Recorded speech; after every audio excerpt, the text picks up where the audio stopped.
Good morning. I hope that you and your family are doing well. It is the month of Elul. One of the things that we do during the month of Elul, as you know, is we blow the shofar every single day. I'll do that in a moment.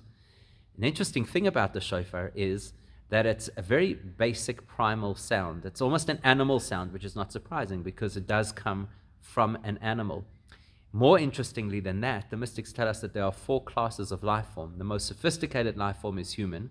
Animals are less complex, plants less so, and anything that is no longer living is the least complex of the lot. So it's interesting that somehow we're able to invoke and evoke a reaction, a spiritual reaction, an emotional reaction from our soul, a very developed part of the life forms, using a shofar, which is no longer alive.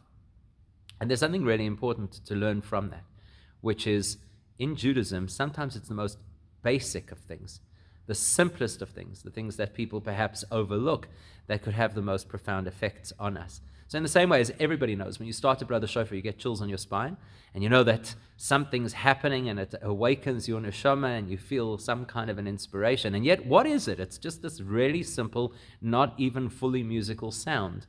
So in the same way, never underestimate what one deed can do. Simple, a simple thing. Very often we dismiss things, oh, that's too simple.